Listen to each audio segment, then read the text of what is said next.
दुख को झेलने की शक्ति दे देता है।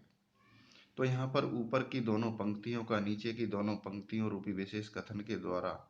सामान्य कथन के द्वारा समर्थन किया गया है, इसलिए यहाँ पर अर्थांतरन्यास अलंकार है और आर्या नामक छंद है। अब हम देखते हैं कि महर्षि कण्व शार्ङ्गदेव को अपने पास बुला करके कहते हैं कि शार्ङ्गदेव, हमारी पुत्री शकुंतला को राजा, आदरणीय राजा दुष्यंत के सामने खड़ा करके हमारी ओर से ये संदेश उनको कहना। तो महर्षि कण्व जो संदेश राजा दुष्यंत के पास भिजवा रहे हैं, एक वधू यानी दुल्हन के परिजनों के द्वारा वह संदेश है, वो इसी पद्य में वर्णित है कि अस्मान् साधु विचिन्त्य संयम धनान् उच्चैकुलं चात्मनस्त्वमप्यस्य कथमप्यवान्धपकृतां स्नेहप्रवृत्तिं च ताम् सामान्यप्रतिपत्तिपूर्वकमियं दारेषु दृश्या त्वया भाग्यायत्तमतः परं न खलु तत् वाच्यं वधूबन्धुभिः। क्या कहते हैं महर्षि कण्व कि अस्मान संयम धनान, संयम ही है धन, जैसे ऐसे असमान यानी हम लोगों को, और आत्मनः स्वयं के, उच्चई कुलम ऊंचे यशस्वी कुल खानदान का, और त्वयि और आपके द्वारा, अस्यहा इस त्वयि यानी तुम्हारे द्वारा, कथमपि जिस भी प्रकार से, अश्या यानी शकुंतला के साथ, अबांधव कृताम जिसको उनके परिजनों ने संपादित नहीं किया था, अर्थात परिजनों के अभाव में, वधू पक्ष के परिजनों के, माँ बाप भाई बहनों के अभाव में, जो स्नेह प्रवृत्ति, जो प्रेम व्यापार, जो प्रेम विवाह आप लोगों ने किया है, ताम उस शकुंतला को बारे में, साधु विचिंत ठीक प्रकार से विचार करके, अर्थात हमारे बारे में, हमारे स्वभाव के बारे में, अपने उच्च कुल खानदान के बारे में, स्वयं आपके द्वारा जो एकांत में शकुंतला के द्वारा जो गांधर्व विवाह किया गया है, उस सब वृत्तांत को बारे में ठीक प्रकार से सोच विचार करके आप विचार करें। और हम इतना कहना चाहेंगे कि त्वया तुम्हारे द्वारा, इयम यानी जो ये शकुंतला है, वह दारेशु अपनी पत्नियों के मध्य में, सामान्य यानी सामान्य रूप से, प्रतिपत्ति पूर्वकम, प्रतिपत्ति पूर्वकम यानी सामान्य शकुंतला के प्रति उत्पन्न स्वतः प्रेम व्यापार पर, मतलब भली भांति अपनी पत्नियों के मध्य में उसको समान आदर देते हुए, प्रतिपत्ति पूर्वकम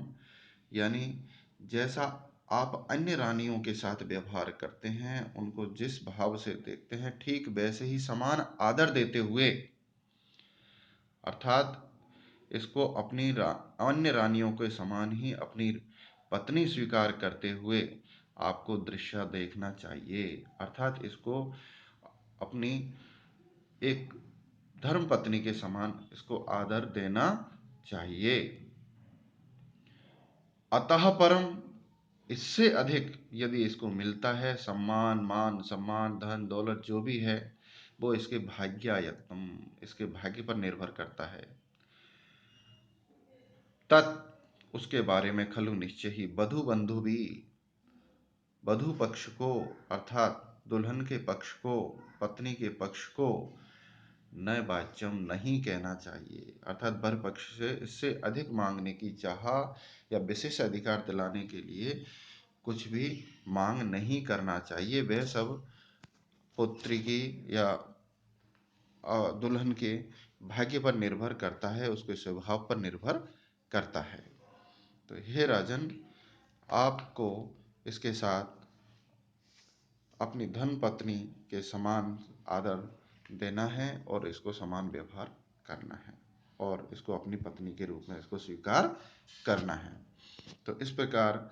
यह संदेश शार्ंगरव से महर्षि कण्व कहते हैं कि हमारी ओर से राजा दुष्यंत से कह देना। तो इस पद्य में जो अप्रस्तुत प्रशंसा अलंकार द्योतित हुआ है और शार्दूल विक्रीडितम नामक छंद है। अब ऋषि कण्व अपनी पुत्री शकुंतला को अपने पास बुलाते हैं और कहते हैं कि मुझे आपको भी कुछ कहना है। यद्यपि हम वनवासी हैं, वन में जीवन जीते हैं, लोक यानी शहर नगरों की जीवन शैली के बारे में से हम बिल्कुल उनकी जीवन शैली से पूरे अछूते हैं, लेकिन उनके लौकिक व्यवहार आचरण के बारे में हम पर्याप्त जानकारी रखते हैं। तो बेटी, आपको क्या करना है वह मेरी ओर से आपको एक संदेश है, एक पिता का अपनी पुत्री के नाम संदेश है जो सार्वकालिक है। आज भी ये उतना ही महत्व रखता है जितना उस समय था। यदि इससे अधिक वधू पक्ष के द्वारा वर पक्ष के परिवार में दखलंदाजी की जाती है तो उसके कारण आपसी मनमुटाव और गृहस्थी के बिखराव की स्थिति बन जाती है। आइए देखते हैं महर्षि कण्व अपनी पुत्री से क्या कहते हैं। इसी का इस 18वें पद्य में वर्णन है। सुषुष्वा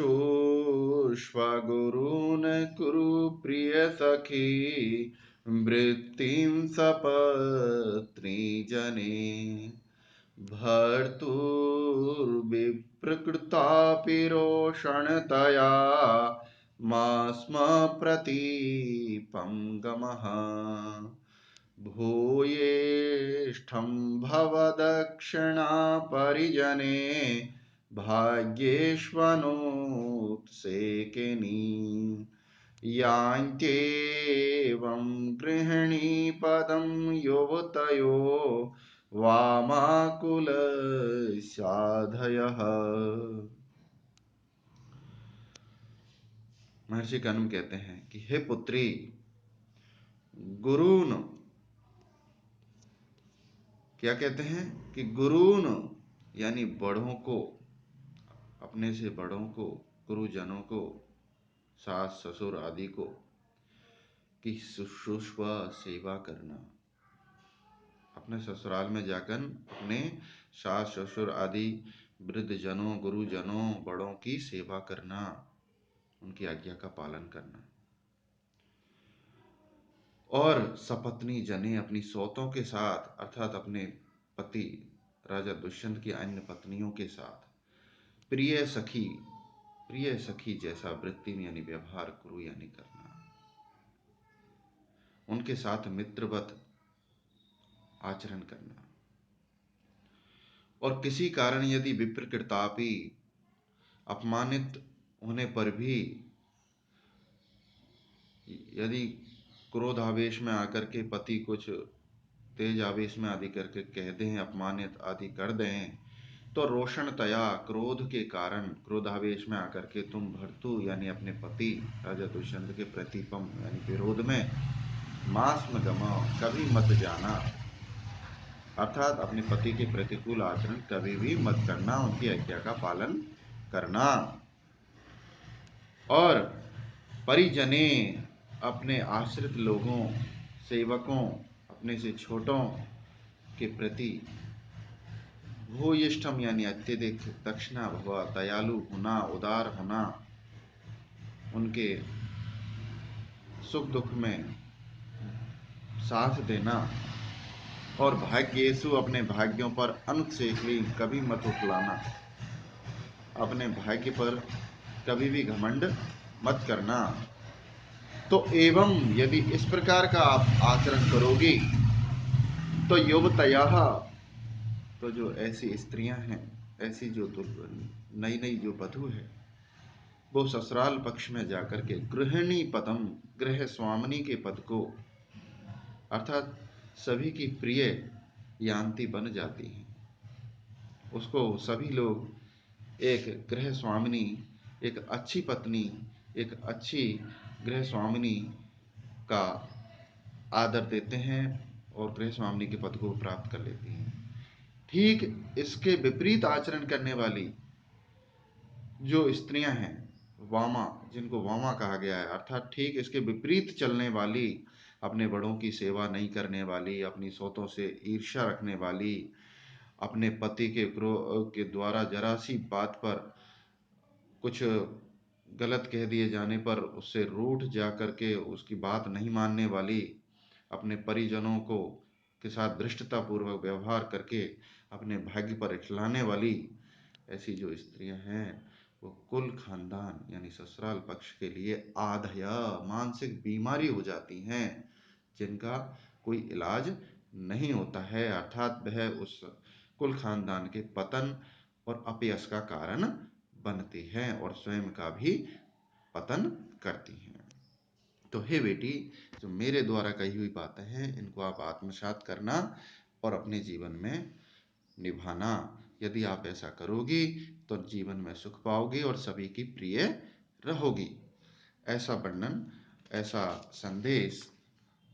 महर्षि कण्व अपनी पुत्री शकुंतला को कहते हैं। तो यहाँ पर शार्दूल विक्रीडित छंद है और साथ ही अर्थांतरन्यास रूपक अलंकार है, हेतु अलंकार भी है। तो बहुत ही सुंदर पद्य है। और जो कहा गया है कि काव्येषु नाटकम रम्यम तत्र रम्या शकुंतला तत्रापि च चतुर्थो अंक तत्र श्लोक चतुष्टयम्। तो वो अभिज्ञान शाकुंतलम के जो 4 जो प्रसिद्ध पद्य हैं, जो इस नाटक की आत्मा हैं, उनमें से ही ये एक पद्य है और जो अपना सार्वकालिक महत्व रखता है और हर परिवार को इससे सीखना चाहिए। अब शकुंतला अपने पिता से लिपट लिपट करके कहती है कि हे पिता, मैं आपके बिना ससुराल में कैसे जी पाऊंगी, क्योंकि मैंने आपने मुझे पाला पोसा है, बड़ा किया है, मेरा तन मन इस आश्रम में निवास करता है। अब मैं यहाँ से दूर, जिस प्रकार मलयाचल से वियुक्त चंदन लता जिस प्रकार जीवित नहीं रह पाती है, ठीक वैसे मैं आपके बिना कैसे रह पाऊंगी। तब महर्षि कण्व अपनी पुत्री से कहते हैं कि हे पुत्री, क्यों इस प्रकार दुखी हो रही हो। आप ससुराल जाकर के इस तरह व्यस्त हो जाओगी कि मेरे बारे में सोच भी नहीं पाओगी और दुख, मेरे से उत्पन्न दुख को भी भूल जाओगी। इसी के संबंध में ऋषिगण कहते हैं पुनः अपनी पुत्री से कि अभिजनवतो भर्तु श्लाघ्ये स्थिता गृहिणी पदे विभव गुरुभिकृत्यैस्तस्य प्रतीक्षणमाकुला तनयमचिरात् प्राचीर्वार्कं प्रसूय च पावनं मम बृहजां न त्वं वत्से शुचं गणये शशि। हे पुत्री, त्वम यानी तुम, वत्से यानी हे पुत्री, त्वम यानी तुम, अभिजन भतो अर्थात अभिजन यानी उच्च कुल में उत्पन्न, भर्तु यानी पति के, श्लाघ्य यानी प्रशंसनीय, गृहिणी पदे गृहिणी के पद को अर्थात गृह स्वामिनी महारानी के पद को पर स्थित होकर के विभव गुरु भी उस राजा की समृद्धि से युक्त विशाल कृत्ययी कार्यकलापों में के कारण प्रतिक्षणम आकुला, प्रतिक्षण यानी हर पल, आकुला यानी व्याकुल सी रहती हुई, यानी व्यस्त रहती हुई, अर्थात उनके राजा, आपके पति राजा दुष्यंत के समृद्धिशाली और वैभव युक्त कार्यकलापों में व्यस्त होने के कारण हमेशा व्यस्त रहेंगी। और अचिरात यानी शीघ्र ही, प्राची अर्कम एव, प्राची यानी पूर्व दिशा के, अर्कम यानी सूर्य की भांति, एव यानी सूर्य की भांति, पावनम यानी पवित्र, तनयम यानी पुत्र को प्रसूय उत्पन्न करके, पैदा करके आप इतनी व्यस्त हो जाओगी उसके पालन पोषण में, राजा के कार्यकलापों की, माम मम यानी मेरे, ब्रहजाम मेरे ब्रह से, अर्थात मेरे वियोग से, जाम यानी उत्पन्न होने वाले, सुचम यानी दुख को, न गणयस्यसि नहीं गिनोगी, अर्थात ध्यान ही नहीं दे पाओगी, अर्थात आपका ध्यान मेरी ओर जा ही नहीं पाएगा। आप अपने पति के गृह स्वामिनी, प्रशंसनीय गृह स्वामिनी पद को प्राप्त करके और उनके वैभव युक्त अनेकानेक कार्यों में व्यस्त, दिन रात व्यस्त होने के कारण, और शीघ्र ही तेजस्वी, प्राची दिशा से उत्पन्न सूर्य की भांति तेजस्वी और पवित्र पुत्र को प्राप्त करके आप इतनी व्यस्त हो जाओगी कि मेरे दुख को भी नहीं गिन पाओगी, अर्थात आप अपनी घर गृहस्थी में धीरे धीरे धीरे धीरे करके ऐसी डूब जाओगी कि आपको मेरी याद भी नहीं आएगी। इसलिए हे बेटी, आप ऐसा नहीं कहें। हर बेटी का ये स्वभाव होता है, लेकिन धीरे धीरे करके वह अपने ससुराल में, अपने घर परिवार में, अपने बच्चों में, अपने पति में स्वयं को इतना व्यस्त पाती है कि वह अपने पितृपक्ष की उसे स्मरण भी नहीं आ पाता, वह इतनी डूब जाती है। इसलिए बेटी, इसी ओर से आप निश्चिंत रहें। अब जब शकुंतला राजा दुष्यंत के पैरों में चरण स्पर्श करती है और कहती है कि हे पिताजी, मैं अब पुनः इस आश्रम के कब दर्शन कर पाऊंगी, अर्थात मैं पुनः इस आश्रम में कब आऊंगी आपसे मिलने। तब ऋषि कण्व अपनी पुत्री से कहते हैं कि सूर्यताम सुनिए। क्या कहते हैं कि भूत्वा चिराय चतुरंत महेश पत्नी दोषंतिम प्रतिरथम तनयम निवेश्य भर्त्रा तदर्पित कुटुंब भरेण सार्धम शांते करिष्यसि पदम पुनराश्रमेऽस्मिन्। हे पुत्री, कि चिराय लंबे समय तक, चतुरंत महेश पत्नी, चतुरंत यानी चारों समुद्रों तक जिसका का फैली हुई है ऐसी मही, यानी पृथ्वी की सपत्नी, सौतन की भांति भूतवा रह करके, अर्थात आप के पति का जो साम्राज्य है वो चारों समुद्रों तक फैला हुआ है। तो एक प्रकार से आप जिस प्रकार आपके पति उनका पालन पोषण करते हैं, उसकी रक्षा करते हैं, ठीक वैसे ही आप भी उस साम्राज्य की, अर्थात राजा की महारानी बनकर के लंबे समय तक, और अप्रतिरथम तोषंतीम तनयम निवेश, अप्रतिरथम यानी अप्रति योद्धा, तोषंतीम यानी दुष्यंत के पुत्र को, तनयम ऐसे पुत्र को राज सिंहासन पर निवेश बिठा करके, अभिषिक्त करके, और तदर्पित कुटुंब भरेन, तदर्पित यानी उसको सौंप दिया है, कुटुंब यानी राज के भरण पोषण का दायित्व, यानी राजा का दायित्व जिसको पूरी तरह सौंप दिया है, ऐसे भर्त्रा ऐसे पति के द्वारा, ऐसे पति के सार्धम यानी साथ में आप शांत आश्रमे, अस्मिन आश्रमे से आश्रम को अपना पदम यानी निवास करिष्यसि करोगी, अर्थात लंबे समय तक महारानी के पद पर आरूढ़ होकर के और अपने तेजस्वी अप्रतिरथ योद्धा दुष्यंत के पुत्र को राज्य अभिषेक का दायित्व दे करके और उस पर संपूर्ण राज्य का भार सौंप करके, अर्थात उसको राजा बना करके अपने पति के साथ आप इस शांत आश्रम में अपना पदम करिष्यसि, अपना निवास बनाओगी, अर्थात वानप्रस्थ काल में आप इस आश्रम में आओगी। क्योंकि कहा भी गया है कि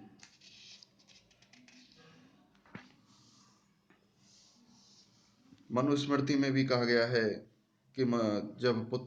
पुत्र उत्पन्न हो जाए तब व्यक्ति को वानप्रस्थ आश्रम ग्रहण कर अरण्य में निवास करना चाहिए। इसलिए हे पुत्री, आप भी उस समय आकर वानप्रस्थ में जब आप अपने पुत्र को संपूर्ण कार्यभार सौंप दोगे, तब इस आश्रम में आप वानप्रस्थ में अपना वानप्रस्थीय जीवन और संन्यास जीवन बिताने के लिए इस आश्रम में आओगी। तो इस पद्य में माला दीपक अलंकार है, साथ ही बसंत तिल का छंद की मधुर छटा यहाँ पर स्थित है। तो आज के लिए इतना ही इस वीडियो में है, और अगले पद्यों के लिए यानी 21वें पद्य से आगे हम अगले वीडियो में अध्ययन करेंगे, जिसका नोटिफिकेशन प्राप्त करने के लिए आप मेरे चैनल को सब्सक्राइब करें, लाइक करें और साथ ही कमेंट बॉक्स में अवश्य लिखें कि आपको वीडियो कैसा लगा। धन्यवाद।